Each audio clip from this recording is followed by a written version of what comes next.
अधर्म निरतानां च यातनाश्च प्रकीर्तिताः। वेद मार्ग से दूर होने पर अधर्म में उनकी प्रवृत्ति होने लगती है और उसका परिणाम यातनाश्च प्रकीर्तिताः।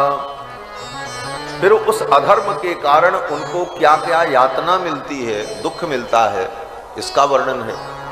नरक इत्यादि का वर्णन, कौन सा पाप करने पर कौन सा नरक में। तो ऐसे घोर कलयुग में, घोरे कलयुगे प्राप्ते वेद मार्ग बहिष्कृते, ऐसे घोर कलयुग में लोग जब वेद मार्ग से बहिष्कृत हो जाएंगे, वेद मार्ग को छोड़ देंगे, मनमाना आचरण करेंगे, तो वेद ही उनको बहिष्कृत कर देता है, फिर वो वेद के अधिकारी नहीं रह जाते।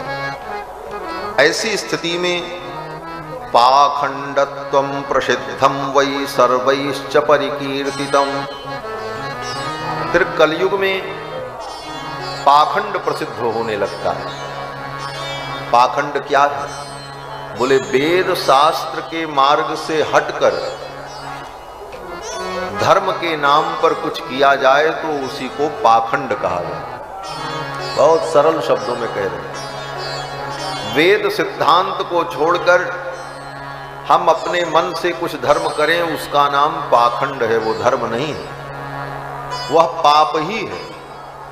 क्यों? बोले पापस्य खंडम पाखंडम। पाखंड का यही अर्थ होता है कि जो पाप का खंड है, पाप का टुकड़ा है, वो भी पाप ही। पापस्य खंडम पाखंडम। तो पाखंडत्वं प्रसिद्धम वै सर्वैश्च परिकीर्तितम।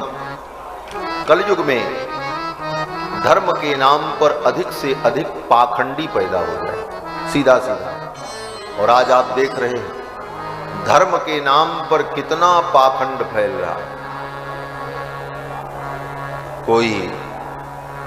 कोई मार्ग खोल के बैठा है, कोई ब्रह्म ज्ञान दे रहा है, कोई टीन का डिब्बा रख करके, टीन का हवन कुंड रख करके बाजार से पैकेट की हवन सामग्री, लकड़ी का बुरादा मंगा करके गायत्री मंत्र पढ़ करके स्वाहा स्वाहा करा करके गायत्री यज्ञ करा रहा है। ये सब पाखंड जो है, यही अधर्म है इस कलयुग में। नए नए मार्ग, ब्रह्मा कुमारी, ब्रह्म कुमार तो थे, ब्रह्मा कुमारी भी हो। ऐसे ऐसे पाखंडी कलयुग में धर्म के नाम पर कौन कौन से योग बताएंगे। विपश्यना योग,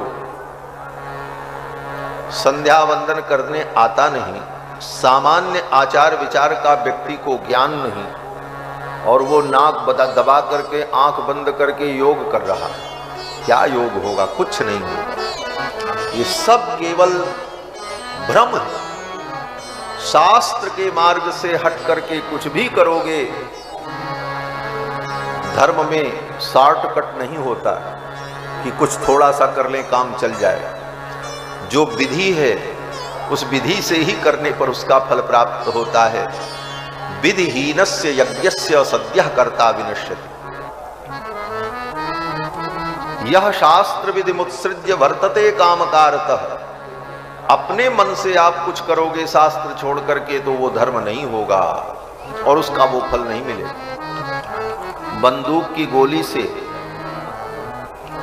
आदमी को मारा जाता है, किसी को मार दिया जाता है, लेकिन उस गोली को लेकर के आप सोचो कि इसी गोली से आदमी मरता है तो लाओ फेंक करके मार दें।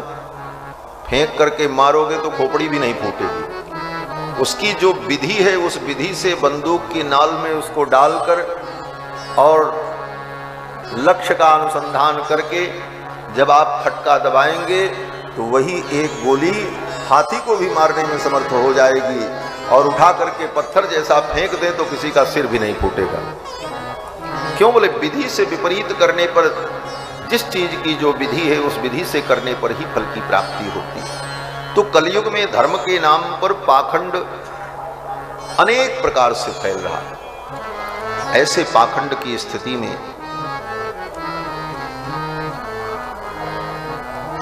व्यक्ति धर्म से विमुख होकर दुख को प्राप्त करेगा, उसका मन भी विकार से युक्त हो जाएगा। ऐसी स्थिति में उसकी शुद्धि कैसे होगी, उस जीव का कल्याण कैसे होगा? मनः शुद्धि विहीनानाम निष्कृतिश्च कथम भवेत्। मन के शुद्ध न होने पर उसकी निष्कृति नहीं होगी, उसका कल्याण नहीं होगा। और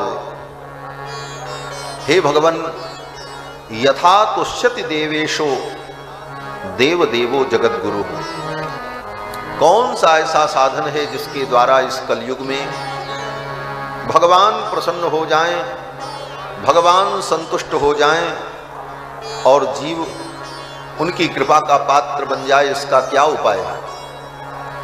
ऐसा प्रश्न पूछने पर श्री शौनक जी महाराज ने, सूत जी महाराज ने शौनकादि मुनियों को रामायण की कथा सुनाई नैमिषारण्य में। सूत जी कहते हैं, हे मुनियों, रामायणम महाकाव्यम सर्ववेदेषु सम्मतम सर्व पाप प्रशमनम दुष्ट ग्रह निवारणम। ये रामायण महाकाव्य समस्त पापों का नाश करने वाला और पाप के कारण जो ग्रह हमको दुख देते हैं, उन ग्रहों की पीड़ा को दूर करने वाला है। ग्रहों की पीड़ा क्यों होती है? लोग जाते हैं ज्योतिषी के पास, कुंडली विचार कराते हैं, तो ज्योतिषी जी बताते हैं तुम्हारा ये ग्रह खराब, तुम्हारा ये ग्रह खराब, ये जोग चल रहा है। ये क्यों? ये ग्रह किसी को दुख क्यों देते? बोले ये परमात्मा के बनाए हुए सिपाही सैनिक हैं ग्रह। जैसे राजा के संविधान के विपरीत अगर कोई आचरण करता है तो राजा के कर्मचारी उसको दंड देते हैं। आप संविधान के विपरीत करोगे, कानून का उल्लंघन करोगे, तो सरकारी कर्मचारी इसीलिए बनाए गए हैं कि आपके ऊपर मुकदमा होगा, पकड़े जाओगे, दंड मिलेगा। उसी प्रकार से जो परमात्मा के बनाए हुए वैदिक सनातन संविधान के विपरीत आचरण करता है,